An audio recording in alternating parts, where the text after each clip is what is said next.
there is a question that almost nobody thinks to ask.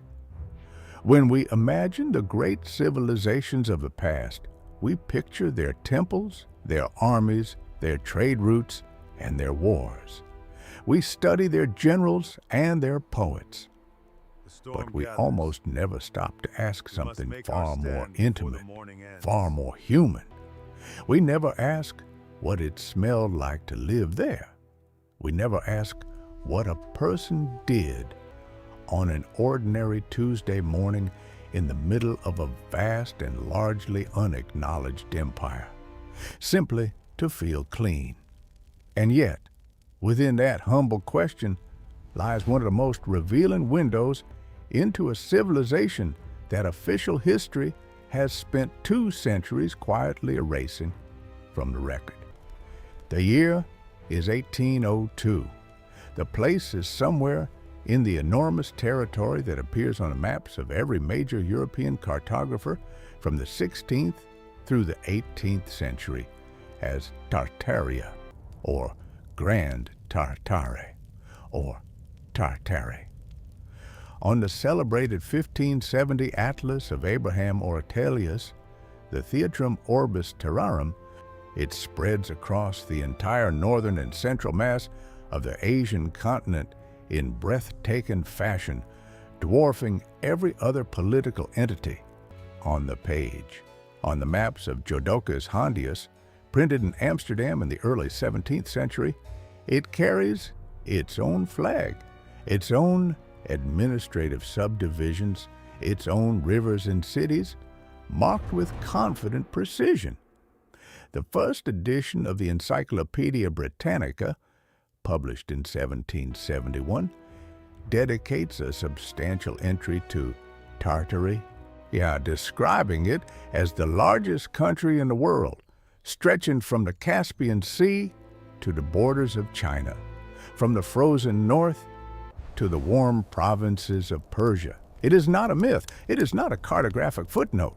It is a named, documented, described civilization that appears in the most authoritative reference works of the Enlightenment period, and then, with remarkable swiftness across the 19th century, it simply vanishes.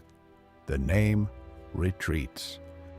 The territory is absorbed into the narratives of the expanding Russian Empire, the British East India Company, the Qing dynasty.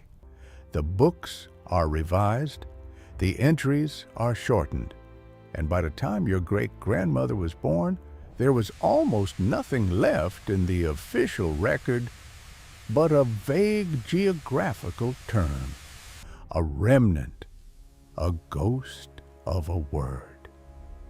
But the buildings remained, and the pipes remained, and the bathing chambers with their extraordinary tile work and their sophisticated water management systems remained. And that is where our investigation begins, in the most private room of a civilization that supposedly did not exist at the level of sophistication the physical evidence demands. Consider for a moment the thermal baths discovered embedded within or adjacent to so many of the grand neoclassical structures that dot the cities of Central Asia, Eastern Europe, and even the American Midwest.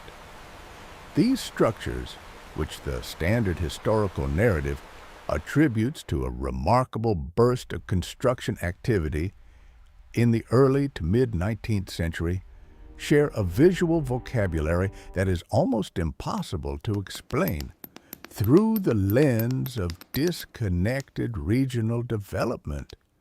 The same corbelled arches, the same hydraulic logic in their underground channels, the same use of specific mineral compounds within the plaster of their wet rooms that resist moisture with a durability modern contractors struggle to replicate. When you walk through the lower levels of old administrative buildings in cities like Kazan, Tbilisi, or even the older wards of cities in the American Midwest that were supposedly built from raw wilderness. In a matter of decades, you encounter these rooms, and you notice that the windows sit at a strange height. The bottom of the window frame is at or just barely above the current ground level, which means the floor those windows were designed to illuminate is now underground. Researchers who have devoted years to this specific anomaly call it the mud flood signature, and it appears across thousands of structures on every inhabited continent. Something buried the first floors. Something reset the ground level, and the civilization that built those first floors was sophisticated enough to require and to engineer dedicated spaces for personal cleanliness. So what did personal hygiene actually look like? In 1802, within this world that the maps confirm existed, but the textbooks refused to fully acknowledge? The answer pulls us into a surprisingly rich tradition that combines the herbal knowledge of the Central Asian steppe, the architectural genius of heated water systems, and a philosophical relationship with the human body that was in many ways more nuanced than what replaced it. The hammam tradition, the steam bathing culture that we now associate primarily with the Ottoman world, was in fact far more geographically widespread than modern historiography admits. Across the territories labeled as Tartaria on period maps, there existed a parallel and deeply rooted culture of communal and private bathing that predates the Ottoman expansion. Travelers writing in the 16th and 17th centuries, but men like the diplomat Sigismund von Herberstein, whose accounts of Muscovy and the Eastern Territories provide some of our most detailed early modern observations, describe elaborate bathing structures in cities and towns across the region. These were not crude wooden sheds.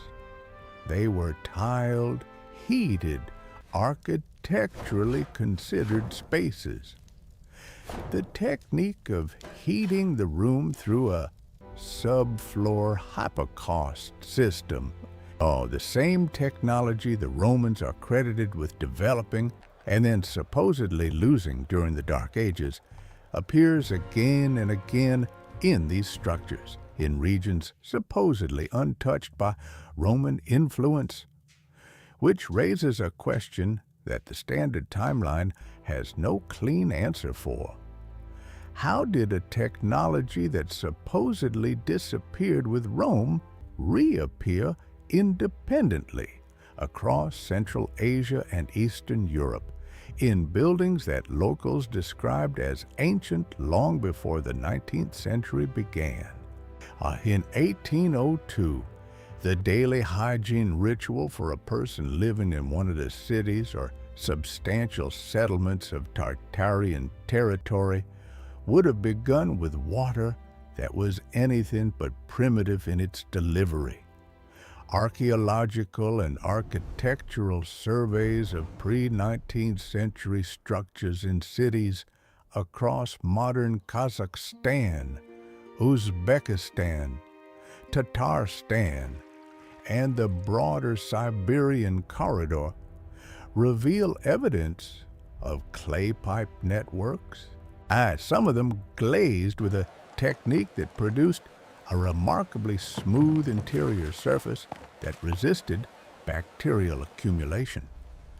Water was drawn from wells engineered with stone linings and often positioned downhill from waste areas, reflecting a practical understanding of contamination that aligns more closely with what we think of as modern sanitation thinking than with the officially sanctioned idea of pre-industrial ignorance. And the fat in the binds more them all, substantial renewing the urban body. centers, The evidence points toward heated water systems fed by wood-burning furnaces housed in dedicated subchambers below the bathing rooms, creating a supply of warm water that was not a luxury reserved for elites, but a structural feature of community life. The cleansing agents in use during this period represent another chapter of this story that has been quietly understated. Across the Tartarian territories, a sophisticated tradition of soap and lye production had developed over centuries, drawing on the abundant availability of specific plant ashes, particularly from steppe grasses and certain river valley shrubs that produce a potassium-rich ash when burned, combined with rendered animal fats and, in some documented instances, with locally sourced mineral compounds, including calcium carbonate and specific clay types that functioned as abrasives and skin conditioners simultaneously. These were not crude preparations. Accounts preserved in regional archives and in the writings of European travelers describe scented preparations in use among the populations of these territories. Fragrant, with oils derived from local botanical sources, including conifer resins, juniper berries, and aromatic grasses. The idea that the people of this vast and sophisticated territory were going about their lives in unwashed, uninformed squalor is not supported by the material record or by the written accounts of those who encountered them. Hair care in this cultural context carried its own elaborate logic. The use of fermented grain water, essentially a mild acidic rinse produced from soaked and slightly fermented rye or millet, as a cleansing and conditioning agent for hair, appears consistently across the ethnographic records of the region and aligns with a practice now being rediscovered by modern researchers interested in low-intervention hair care. The fermentation process produces organic acids that strip excess sebum without stripping the natural protective oils of the scalp.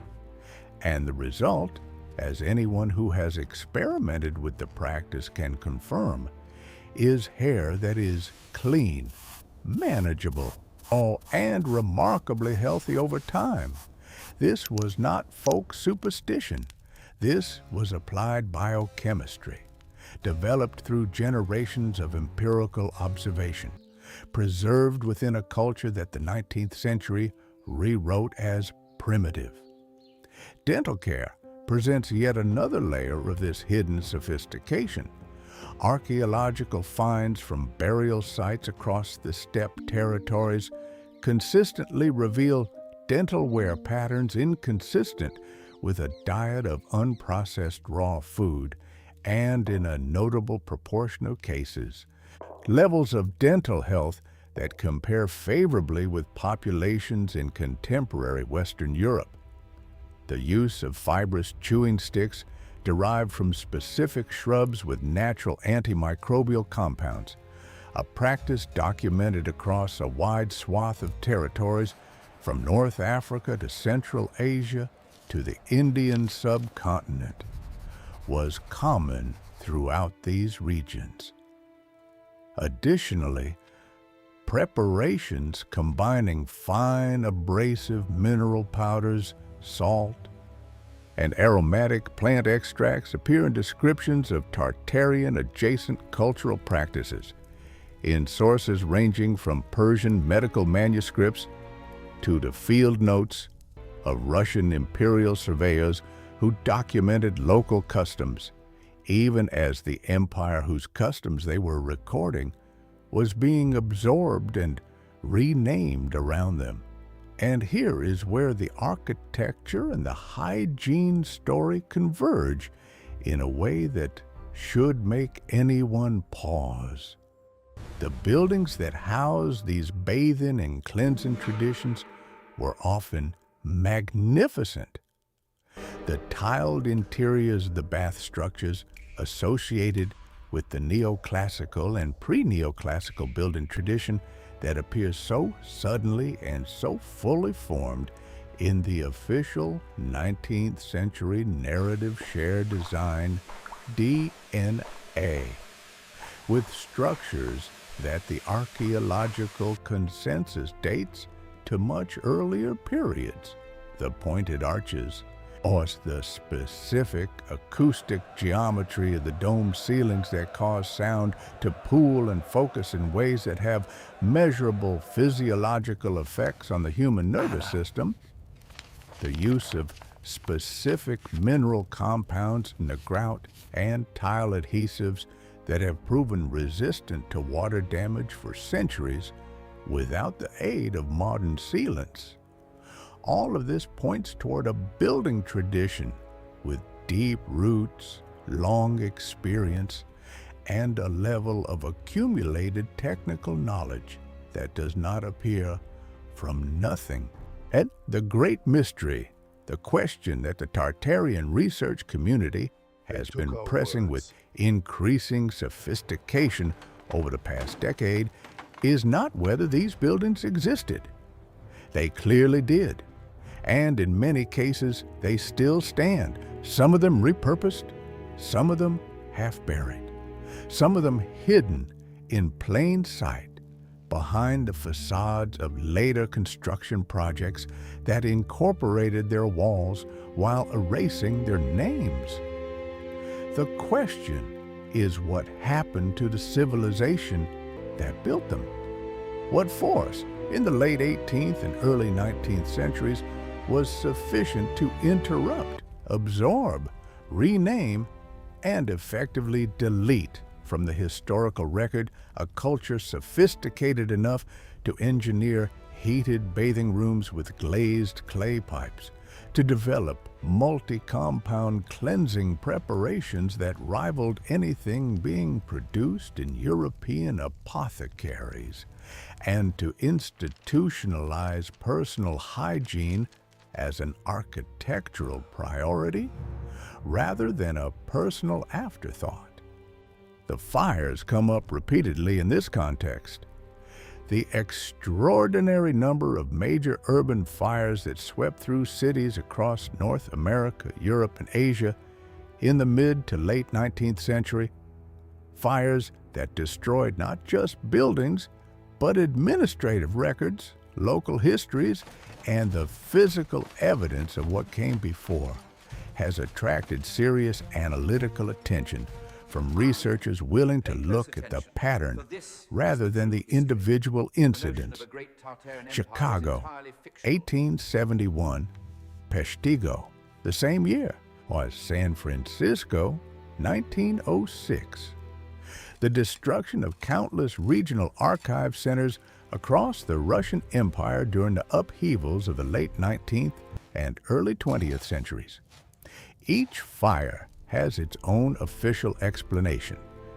Taken together, they describe an almost systematic clearing of the physical and documentary record that preceded the era of mass public education, mass-produced history textbooks, and the standardization of a global historical narrative that left no room for Grand Tartary. Oh, but the pipes in the ground remain. The tiled rooms with their curious buried windows remain. The fermented rinse recipes survive in the memory of grandmothers who learned them from their grandmothers and had no idea they were preserving the hygiene culture of a civilization the history books chose to forget.